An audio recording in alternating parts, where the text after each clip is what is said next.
one day somebody does something unspeakable to someone else, to someone you hardly knew, and you do something about it, because you can. All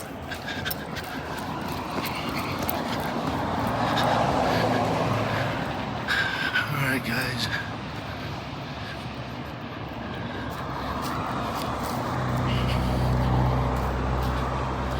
They pulled this guy out of the car just now.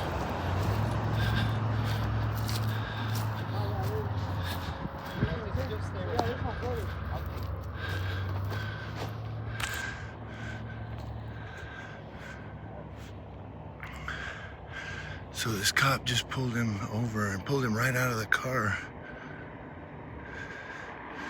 Handcuffed him. I don't know what for, but it was right away. He just pulled him over just now. So I'm not sure why he was pulled out. But we're gonna record for his safety. See what cop says.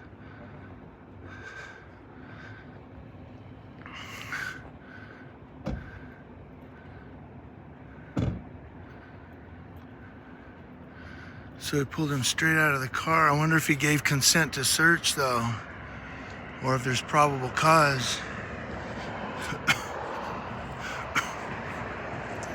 So what is his probable cause to search, or reasonable articulable suspicion? Because he just pulled him over, and I mean just now, while I was parking. Did you get consent to search? That's what I just asked. Did he give him a consent to search? That's what I just asked. So remember, always give, if they ask to search your car, always say, no, I don't give consent. So I don't know what the consent is or what the probable cause is. He may have given him consent to search, but never do that. Always say, no, I don't give consent. Always say no. So I'm not sure if he's gonna write in a report that he saw something or what. But just going through the car like that, if the driver didn't give consent, then this is a violation of his Fourth Amendment. It's to be protected under his property.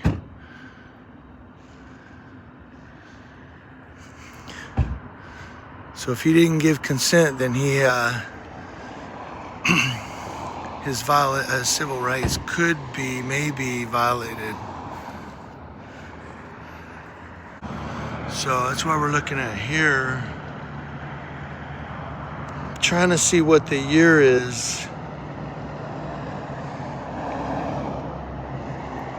June of 2024, it looks like. So maybe it's expired, but still, to pull him out of the car and handcuff him for expired registration, I don't know. That's more of a, citable offense.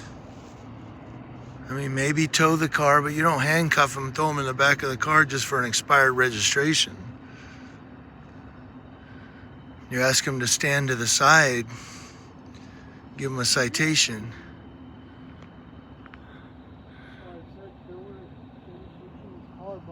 So the guy I was talking to is the brother of this guy. That's his brother. So this deputy's always really, really cool with me. So he's always really cool. But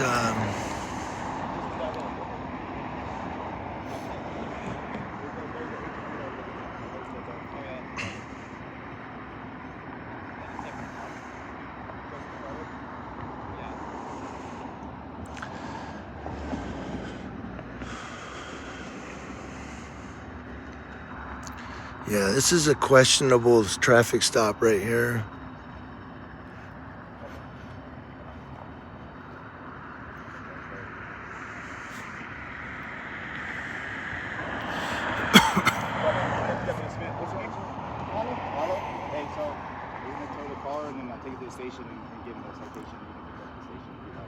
Okay, sounds good. I just have a question. Did he give consent to search? So it doesn't matter in the California vehicle code. When we tow a vehicle, we do an inventory of the vehicle in case of anything like important property, anything like that. So basically, the vehicle's being towed for reckless driving.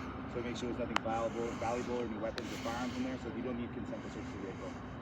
Okay. No, I just thought it was like quick because as soon as you put him over, he just opened the door. Well, because we stopped him for the reckless driving at the intersection, so he Yeah. stopped him. So he automatically probable cause to arrest for CBC 23103, which is reckless driving. So detain him, put him back in the car for that. There's really no like, hey, who are you? Do you have any warrants or condition goals? Like, hey, you're immediately being arrested. So that's the reason. I wasn't here, but I'm assuming that's. I know the car, obviously. Yeah. Well, based on what he's telling me, my assumption is, hey, he stopped for the reckless, doesn't know if he's intoxicated, impaired, under the influence of drugs, narcotics, anything like that. So he said he detained him for the reckless driving, made sure there's no anything of value in there or firearms, and then plus he's notated on the vehicle tow receipt, make sure like he had like a gold chain, a nice watch, a wallet, or something like that. Obviously, personal property would have to take it, but yeah, so that's what's going on. If you want to meet back at the station, you do that, or if you want to hang out here, that's fine. Just want to let you know what's going on. Okay, so at this station, Yeah, it's right down the street on 6th Street. pick him up. Yeah, he's picking up. Yeah, we're just gonna give him a citation and then release him.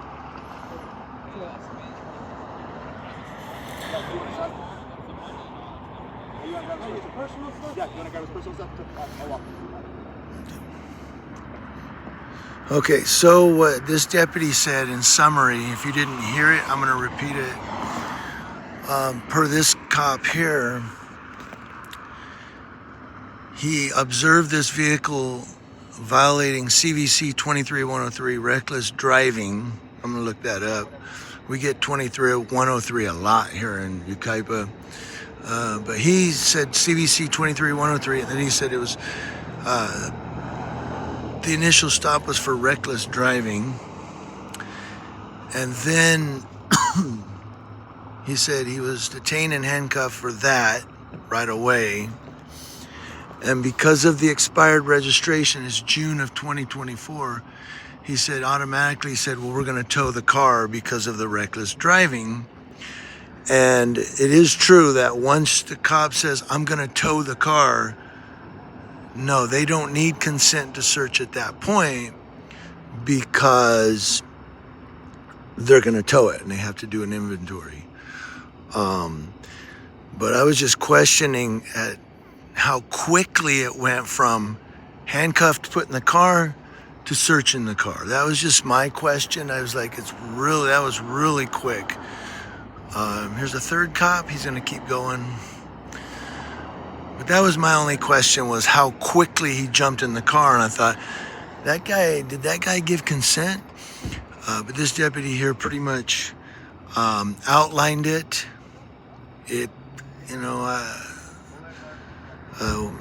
I'll let you guys determine on your own whether you agree or disagree.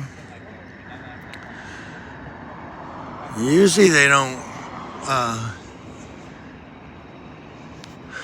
but I don't know if it's usually, but in a lot of cases, they don't go to tow that quickly when they pull someone over. Even with expired registration, there's a little bit of conversation, a little bit of back and forth, and then they say, well, we're going to go ahead and tow it. I'm going to search it. So usually there's a space of time there. In this instance, there was no space of time. It was boom, right to a handcuff and put in the car. And as the deputy said, it's for CVC 23103. Need a breakdown what happened, Jimmy? No, I was listening to you, Okay. and I'm kind of glad you explained it, because we were questioning why he pulled him over and went right to searching. We were like, that's questionable. Because normally there's a space of time before you understand how I tow. explained it though, right? Yeah, I understand how you explained it. Because normally there's that space of time before you tow, and I was like, that is quick. Yeah. But you made it make sense. Yeah. So. Just our brains is stuff, you know, outside looking in, definitely. I understand. Right, yeah. Y'all be at the station. All right, so he's going to be taken to the 6th Street station. He's going to be taken to the 6th Street station. And then he's going to be given a citation at the police station and then released. And, but I mean, what the officer said makes sense. that if it was for reckless driving, he's okay, you're going to be arrested for reckless driving. I'll look that up too. And we're going to tow the car because of the license plate. You know, that makes sense. And so sometimes, yeah, when you look at it, like he said, from looking out, outside looking in, it's kind of, sometimes you're like, whoa. But yeah, I get what he's saying. So, and then I'll let you guys decide, you know, if you agree or disagree, if you think it's right or wrong. But the way he explained it, you know, with my education in law enforcement, I've taken courses, been to a couple police academies, and my experience makes sense. You know, if he was recklessly driving. All right, guys, so CVC 23103, a person who drives a vehicle upon a highway in willful or wanton disregard for the safety of persons or property is guilty of reckless driving. B, a person who drives a vehicle in an off-street parking facility as defined in subdivision C of section 12500 in willful or wanton disregard for the safety of persons or property is guilty of reckless driving. So that deputy said that he was handcuffed and arrested initially for CVC, or California Vehicle Code 23103. So he's getting arrested anyway based on that. And then when he saw the license plate, June of 2024, which was last June, he's going to tow the car because it's expired registration. So that explains all of that. I hope you guys, it's a little bit more clear. I'll let you decide if you think it's right or wrong, good or bad.